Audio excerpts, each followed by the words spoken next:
Hello, everyone. We're here in the presence of Martin Brudnizki, raised in Sweden of German and Polish origins, a British citizen with a love for French crafts and collectibles, a sartorial elegance that makes Italians envious. Martin Brudnizki is a man of many facets, as we'll see. Today, Martin runs studios in London and New York, projects in Paris, Miami, and Portofino, where his sense of elegance and award-winning designs lead him. Hello, Martin. Hello, Clara. So, founder of MBDS, which is Martin Brudnizki Design Studio, we're going to go back to the beginnings and Martin's early career and inspiration. So, back in Sweden, which, everyone knows you're Swedish, but not really, actually. You like to be called a man of the world. But what were these influences? Well, Sweden was the place where I was born and where I grew up. But as you already mentioned, my mother is German, my father is Polish, and they both came to Sweden. And that's where I was born. So I basically grew up in a household that had a different culture to basically where I grew up. And eventually they divorced. And I remember my mother eventually, of course, met someone else. And suddenly you were sort of immersed in this sort of Swedish culture. And I remember I was about 10 or 12. And it was the biggest culture shock ever. And your mother was a stylist, and your father an engineer. So it's a lot of rigor on one side and a lot of maybe more thrills or more colors on the other. Huh? True. I think I got the best bits of both my parents. So I got the creativity from my mother, and I got the very sort of structural way of looking at the world and how you make things from my father. And also key influences as well when we're looking at, Gunnar Asplund, Joseph Frank, a lot of people know, Astrid Eriksson, who started Sphinx 10. We've got a lot of references in the early stages of clear Swedish design. Exactly. I mean, you can sort of see, just looking at these two images, one of the public library by Gunnar Asplund, which you can just see textural, the pattern on the sort of terrazzo-style Scandinavian floor, plus the sort of optical idea of the higher walls, where you can sort of see the stones of the construction, but they have been slightly filled and sort of painted. It's just how all of these textures work together that was always so fascinating. And then Sphinx 10, a passion for textiles, and we'll see how much textiles are important for you as well, huh? Yeah, I mean, there was always so interesting to see how the layering, how you mix things together, like the Scandinavian Delft-style tiles of the oven next to the Joseph Frank sort of fabric, the curtain. So today, mixing in a kind of Bloomsbury English countryside, wonderfully joyful and colourful environment. What took you to maybe leave central London for West Sussex? Yes, but I had to move because living in London, working in London, traveling all over the world. I go to New York once a month. I realized I needed to live somewhere else. I needed to live somewhere else on a weekly basis because to clear my head. And that's what I can do in this place. It sits in the middle of the most beautiful national park. You walk outside your door and you have these incredible walks you can go on. And we spend a lot of time in the garden, got very involved with the garden. We created a cutting garden, as we call it. So that's all the dahlias that sort of we grow there. So we did it far too big. So we have so many flowers, basically from April all the way through to October. What a good life to have so many flowers around. I love this quote by you. This is a fantasy of English Arcadian life by a Swede who didn't grow up in a house like this. So how many of your dreams are coming true in this house? I think all of them, in a way. I mean, it's sort of just to have this opportunity to do something more in the volume of space that we have, like almost 4-meter ceilings. And this room is 9 by 6 meters. So it's like this sort of space where you can exist. And you can really feel that you can sort of breathe after living in London in a more, I don't have my apartment in London. It's not small, but still, compared with this, it sort of is. And it's world travels, no? When you look at this picture, you feel like you're going around the world in one room. Correct. And it's all about color, and it's all about approaching an idea of an English country house style in a slightly different way, in a slightly more colorful way, and as well the way I light it. And everyone sort of comments who come and stay, and like friends and journalists, and when they sort of, if they stayed all day, when the night comes and all the light comes on, it doesn't feel like a country house. It feels more like some sort of glorious club, London. And this is a take on bathroom, kitchen, really reinventing each space. Exactly. I mean, everything has a story. I mean, like the bathroom, my bathroom in the countryside, it's sort of all about this idea of this sort of impoverished aristocrat living in this building and marrying this rich American who then came over and had to redo the plumbing and the bathrooms. So that's what that bathroom is about, slightly Art Deco inspired. And the kitchen, it's sort of like you had this 4-meter ceiling. So how do you do a kitchen? Because you can't do those cupboards that are sort of horizontal. I mean, you can't do that. It will look ridiculous because you then have 2 meters above nothing. So I thought I did these 4 towers. You can see one there in the picture on. They do these 4 towers, and then like I said, of course, you do 4 towers in the corner of the room, and they sort of house like the washer dryer, the idea of the larder, the fridge freezer, and the utilities. And that way, I'm sort of just emphasizing the vertical, and it sort of looks more architectural. Wonderful. And your life is also very much in between London and New York, where Correct. you run 2 studios. Looking at your London flat, which is a much more arty based, and I'd say an artist space. How much art do you actually surround yourself with? Yes, that's more because I don't like to see empty wall space. So I like to fill it. And that's sort of where it comes from, this whole thing. I wanted to feel full and interesting. And it's almost like the immersion of these pieces of art that I sort of love, that I've collected over the years. And here we're seeing another full-on space with art, with fabrics, with textiles from your New York studio. Huh? So the image on the left is actually my office, my own office in New York. I've sort of done very much like a little drawing room, because I just wanted to feel more homely when I'm away from home. And the image on the right is my And Objects showroom in New York. New York, which we'll just speak about, And Objects being the furniture line that Martin designs and sells. I'd like to come back to the beginnings of your style, maybe the way it was coined, when you brought a new elegance to Mayfair. And we're going to go back 15 years back or 20 years back. You designed so many places, looking back in time. Scott's, Le Caprice, Corrigan's, the Club, the Ivy. Some of them are closed, but you really shaped a distinctive elegance to Mayfair. What does Mayfair relate to you today? How we were talking about before. How was it 20 years ago compared to today? So in 2005, when I went and looked at the old Scott's restaurant that had been closed down because they lost their liquor license. So it was this empty space, and I remember walking down Mount Street, and it was like sort of tumbleweed, like you see in these sort of Western film, so tumbling down the road. It was empty, there was nothing going on. There was antique shops that were closed because, you know, they were only there for an hour a week. And so it was a very sort of, Mayfair in general was nothing was happening.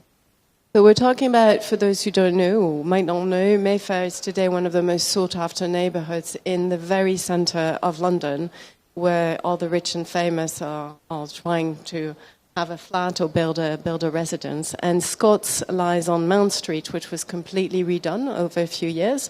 And so that's 2007.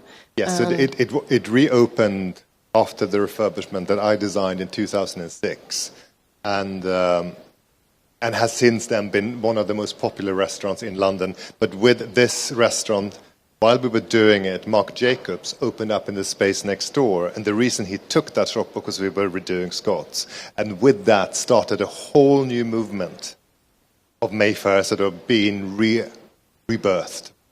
I remember talking to Helen Franks, who was head of Grosvenor Estate, who was developing the road, and she said, you know, when I embraced the role of street creator, I embraced it when Marc Jacobs opened his first UK store in 2006, and legendary restaurant Scott was restored by Martin Brudnizki. It sent a very strong message that we needed to reinvigorate this street. And a decade ago, she was saying it was sleepy and exclusive, and a number of galleries and antique stores were, you know, not really interesting. And so it goes on, where you created this absolute showpiece in the middle of Scots, which became, you know, a central highlight. The interesting thing with the crustacean, that was actually designed by Amanda Lavette. He is a very well-known architect in London, based in London, and it's sort of good. I like on projects to collaborate with other people, other architects, product designer, because I think it creates a much more interesting point of view. Because what would a crustacean normally be? Quite a boring piece of stainless steel, and she really made it this interesting, sinuous form. Looking at a shellfish restaurant a brand new way, sending it into the future, exactly. With a bar that is completely clad in gold. Huh? No, the bar is actually clad in stingray skins. Sorry, apologies for that. And then there's something you said, how, you know, how this whole renovation ignited Mount Street's a renewal, and then it went. You remember, like, I love this quote from you where you said, "I remember walking in and imagining Ian Fleming sipping a martini cocktail at the bar," and he was when he was writing his first James Bond novel. So there's always in every of your project this idea of a literature piece, a novel, some kind of history feeding the project. That's correct. The narrative is always very important. With Scott's, which is the second oldest restaurant in London, the importance was to sort of bring it back in the sort of idea. I mean, I use this word a lot, fantasy. This is the fantasy in my head, what it sort of could have been or should always been. And it's sort of quite interesting. On the evening, it opened up, so they invite the very special guests to come and dine, people that have been to Scott's for years, people that lived in Mayfair. And I remember this sort of very old Duchess sort of like coming up with a cane to me, and she put her hand on my forearm and sort of said that this was the way Scott should always look like. And I think for me that was the biggest accolade, because that's what I always try to do, create something that looks like it's always been there. It looks fresh, it looks new, but it has always been there like that. But there's a timelessness also that's very important, huh? Not to be just the it place of the moment. Correct, and this has been the it place since 2006, and I think that's longevity. Looking at another it place in Mayfair, Annabelle's. Some of you know, we're also talking about the members' club influence in Mayfair. And Caprice Holdings has been developing most of these restaurants, as you mentioned, so you were it was your client, and he says, taking the artworks into account, Martin Brudnizki is always mindful of the golden period of each restaurant and the historical significance of the buildings in which they are housed. Martin has a talent for combining 20th century charm and modern sophistication with the building's rich history. What was Annabelle's like when you first took hold of it? Oh, it was one of the most depressing buildings you could ever get into, because it had been used as an office. So basically it had been stripped out, literally. When the staircase, you see, all of those details were there, and that was sort of the only place. And I think there was one other room, which is today a private room, where there was some quite beautiful plasterwork, but the rest we had to sort of put in, which was challenging, because it is actually, the staircase is one of the few remaining cantilevered Georgian staircase in London. So for the Georgian society, this is quite an important thing. So it was this sort of fight almost to be able to do what we wanted to do that was very immersive. And then you brought this to the center of Mayfair. Indeed. So the whole thing with Annabelle's was, Mark Burley, who was the founder, who created it, who then sold his company to Richard Caring, who is my client. When Mark did a new concept, what he started with was himself, like things he liked. So when I was trying to sort of re-establish Annabelle's, because Annabelle's was always a nightclub in a basement, and suddenly it was a whole building.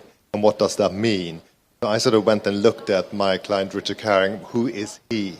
and what does he like. And there are two very specific things about him, and that is he loves animals. He's obsessive about animals, and he loves nature. He loves to go hiking, for instance. You would never think it if you meet him. So those two things I sort of made part of the story. So it became all about flora and fauna. And this floor, which is the ground floor, I made about the English garden because it goes out to this incredible terrace that's outside, which I think is probably the next. Yeah, we have other slides. There's also this quote of you that and what appeals to you in Mayfair is grand, elegant, and this understated feeling you have in Mayfair. I think there's a very unique feeling in Mayfair and in your work as well. There's always this mix of interior, exterior, of botanics, of elegance, of detailed fabrics. And here we're quite outside, almost. Yeah. No, so here you're outside. So the ceiling, which is glass, opens up. So, is it quite interesting? So this is the inside, outside, biggest terrace in Mayfair. And then other details of more... maybe the wintry rooms. Yes, so the elephant room is on the second floor, and here the second floor is about this journey into the east.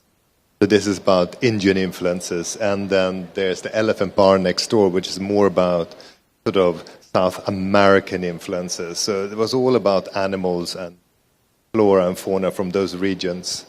And then Matteo's, which is the name of one of Richard's young sons, is basically about a homage to the old Annabelles.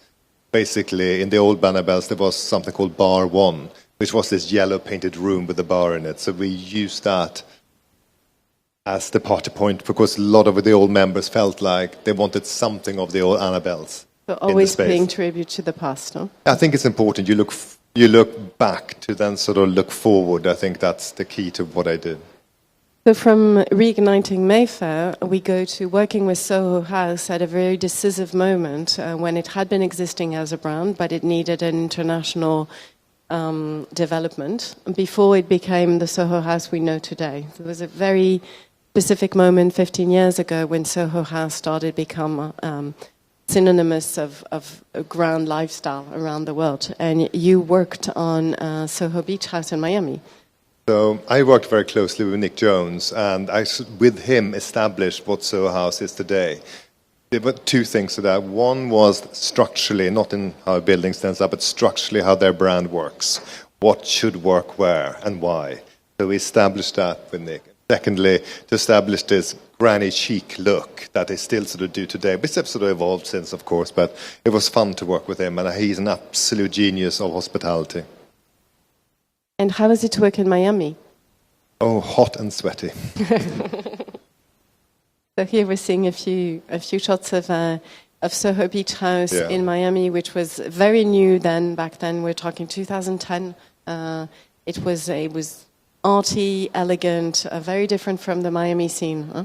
It is, but it's still. When I go to Miami, I always go here because even if I'm not staying, because it's like a refuge away from the whole thing about Miami Beach and the sort of busyness of it. Talking about another refuge in a country you also love, Italy. Yes. You're working from 2023 to 26, if I'm not mistaken, on the renovation of the Splendido. We're still working on it. It's till 2026. Yeah, exactly. Yeah. With your quote, our focus on detail isn't just an obsession, it's our trademark. Correct, but it's sort of quite a big obsession. It's like I'm obsessive about it. So talking about details in this absolutely beautiful house, your first Italian project. So this is incredible because we really because it's quite interesting if you haven't grown up in Italy and you're not Italian, it takes a while to understand. You sort of look at like, okay, a terrazzo floor is a terrazzo floor, but it's not. Terrazzo floor in the northern part of Italy is called graniglia. It's mixed with mosaic. Completely different thing. And you can't tell an Italian that's the same thing. They'll be furious. And so here we sort of took really inspiration of everything that's Genoese and northern Italian and anything that was made within like half an hour of the hotel. And the whole thing about how the walls are painted, the idea of the curtains, the idea of the floor, and you see the bedside light. That's an Albisola urn. And the painted furniture is very specific for Genoa. And the lampasso fabric of the headboard, which is basically woven 20 minutes away from the hotel. All of these things are very important to make it a sense of place. And as you all know, this is part of the Belmont group, which is owned by LVMH. Bernard Arnault is himself personally very involved in this project because it's of great interest of him, because it has a tennis court. And so the most beautiful tennis court with the most beautiful view. You mentioned the view with the hills around and the quintessential Italian feel in Portofino. But this is a very signature suite. It's the Baronessa suite. Huh? You started with that in the restaurant? That in the restaurant and a few other rooms. Yeah. And this is sort of the pool restaurant that we sort of redid, and we sort of took inspiration of the Albisola artwork that exists a lot. So we did that for everything because it's just so quintessentially Italian, or Northern Italian. So it goes without saying that for you, creating, knowing how it's made, knowing how it's manufactured is also part of the detailed research you do. Yes, it's crucial because I think as a designer, as we all know, we come up with all these ideas, but if we don't have the people to do it, we're nothing. So we need to understand how it's made and who can make it, and that's as well at the same time very inspirational. When you start a project like this, which is so, it sits in the imagination of the people living here that comes here very strongly. And you have to be very careful how you approach it. The same thing with lots of other projects that I have done, like in London, Scots for instance, when I redid the ivy, all of these elements are sort of, it lives in people's minds as something that they remember, and they don't like it changing. And if you change it, you need to change it for the better, and you need to really dig into the past. You need to look at the past to understand what the future could be. Don't ignore it and just try to do something modern that has nothing to do with it. It's very important. So creating a dream, the Parisians are very lucky to be able to go and see one of your newest hotels, La Fantaisie, in Paris 9th district, which is really the dream of a garden, which plunges back into 18th century history with the Cadet brothers that then were gardeners for the king and had gardens there. They were vegetable gardeners, actually. They grew the vegetables for the court. And so this is a perfect story. The basic designer, it's like on a silver platter, there it is. And so we sort of took that, we made the whole building about garden. Not necessarily about flower, but about things that can exist in the garden, the things you would use for the garden, like garden furniture, like all the bedrooms have this sort of seagrass wallpaper. So it's all about things that come from the outside. And also, we're seeing all the nature on the walls. I remember the cocktail bar where you have roses on the rooftop. You're under a ceiling of roses. And also we're seeing the library, and we see again that there's this mix of nature, but also a lot of artworks. And there was an incredible work to source and find the right artist through this project as well. Huh? Yeah, correct. So we did the art in-house. So Jonathan Brooke, who not only my partner, but he works with me in the studio, and he does all the art curation. So he did this and did a fantastic job. So it also relates back to French artists, or it relates back to the idea of the outdoors. Because the whole project was about looking out. You look out and see, because it has this incredible garden at the back, which is extraordinary for Paris. And another extraordinary space which welcomes Dominique Rennes, which is 3 Michelin star women from San Francisco. And again, this idea of inside, outside, of bringing the garden inside. You have, I remember, an apricot textile or a pattern on a wall that brings back, and then lots of flowers and drawings.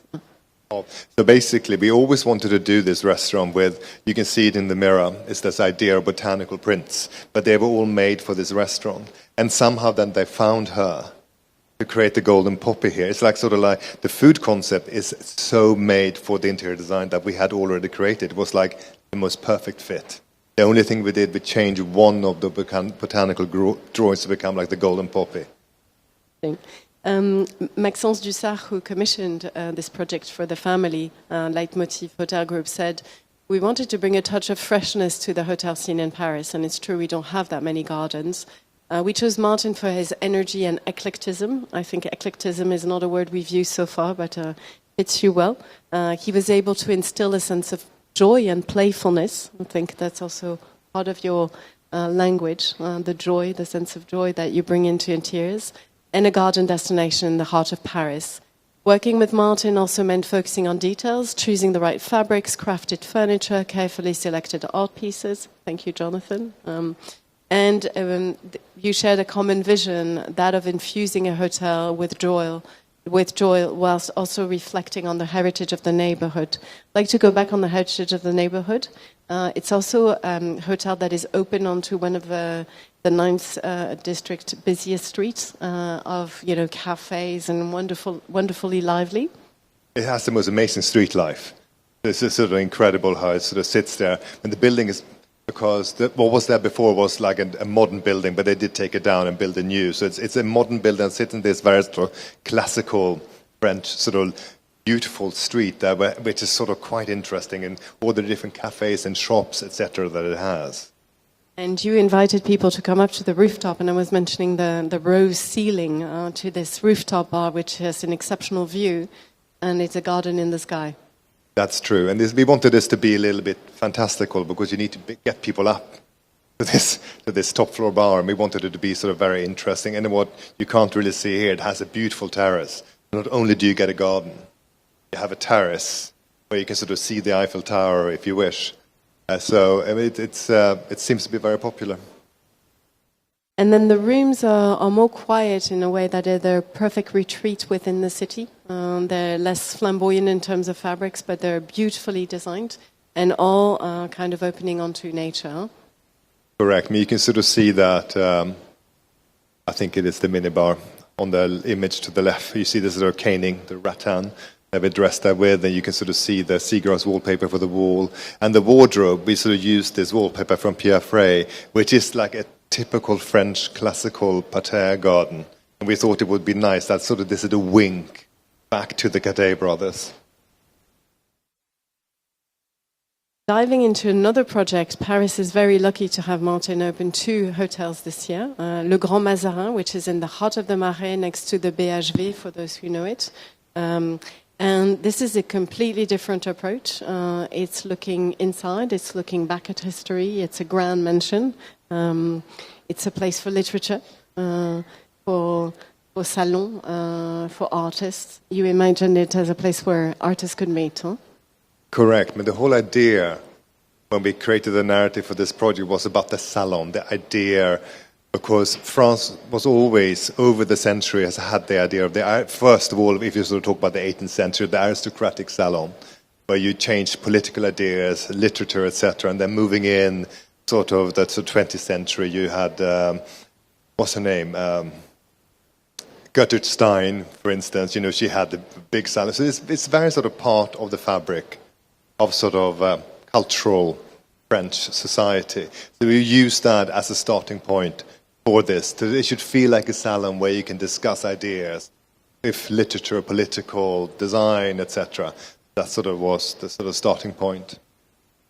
So, you mentioned in one of your interviews that you had this idea of Les Salonnières, which was one of the source of inspirations, where great houses of the artistic era, where personalities from literature, art, music gathered in sumptuous residences. There's also this idea of sumptuousness, of there's nothing too bold, too beautiful, too detailed, too crafted for this place. I think we see here in the restaurant how detailed it's. So the concept for the restaurant was very much based on Eastern, and that's what you can sort of see here. And the craftsmanship, if you look at the ceiling, that's all plaster. And it's done in the traditional way where they slap it up on the ceiling and then they print it, where they have these big molds and they sort of print it and they sort of form it. And a lot of that, this project was almost like an orgy in French classical craftsmanship. Yeah, and Leslie Quena, president of Maison&Objet Paris, said, it took 6 years with a lot of planning and different problems as you would in a historical building. She imagined Le Grand Mazarin as an eclectic and joyful hotel rooted in the capital's culture.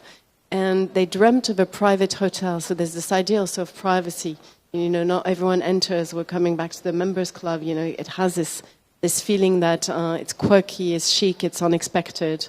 And for this adventure, they wanted to choose Martin's work because they thought he could bring an exceptional project. And it is a very interesting project because when you look at it, because I stayed there last night, and when you walk through it, it has all of these very interesting areas. So there's a lot in this building. You know, it has an amazing pool. It has even like a little spa area. It has the image on the right is a little courtyard, and the image on the left is the hallways, the bedroom hallways. So it's a lot of things going on. Here's the pool, which is extraordinary. And so that mural, you had it painted to measure? Yeah, that's done. Can't remember the name of the artist, but he did an amazing job. So with this idea of also bringing, you know, nature in the south, something very... Correct. And here are the rooms and the bathrooms. And there's no room that's not quirky in the volumes. Huh? It was very difficult, sometimes low, sometimes... But it's typical. It's not like it's typical for Parisian hotels. They have these quirky rooms, and I think that's part of the charm, which I sort of like. And so many of the objects that you've crafted along the years, you've brought together in a collection called End Objects, or in a brand. And you've just opened a store in London recently. And could you take us through a few of these objects and how they're made and why you like them so much? Yeah, so basically, to go back to the beginning, I think it is sort of like 2015, I started with my partner in crime here, Nick, decided that we wanted to create product for retail. And so we sort of started doing collaborations with other brands. That's sort of how it started. And eventually we got to the point where we actually designed this large collection of 20 pieces. And that's sort of what this is. And we launched them during the pandemic, and it sort of has sold extremely well. So we sort of decided, because there was nowhere for people could interact with them. So we, last year in October, opened a shop in Pimlico Road in London. And these two images here are sort of the shop. And the first idea of this collection is sort of based around what I call Swedish grace, which is sort of the sort of Art Deco period of Sweden. And the importance of the number of fabrics you offer, I think this is something I'd like to come back to. It's not just any type of shape or object. There's also the quality and the extravagance, the eclecticism of fabrics you offer. No, that's correct. So we do our own collection of fabrics sold by Christopher Farr, and we sort of use them sort of in our pieces here. And it's sort of quite important to sort of be able to, how you can make it fun. And this here is our Eastern chair, which is one of our big sellers. And you can design it you can design it yourself online on the website. You can go in, you can sort of pick different colors for the different elements and different metals, finishes as well. So it sort of become this big thing. And chair and stool and high chair. Gotcha. Correct. And here we have sort of our very comfortable armchair, a little coffee table, and as well the sideboard, which is done with scagliola. So that's the supports of scagliola. And it is done by this amazing guy who lives in south of England, and he does it in a very modern way. So it's not the sort of classical way where it sort of looks like marble. It looks very much more abstract, which I like. Mm. And this is just two more images from our showroom in New York, which is on 36th Street by Fifth Avenue. Sort of part of my studio space there. And here again, more the sideboard and a little stool and our little beautiful slipper chair, which has a little side table, which as well the top is made of scagliola, mixed with the oak support. And more artworks. More artworks by Jonathan.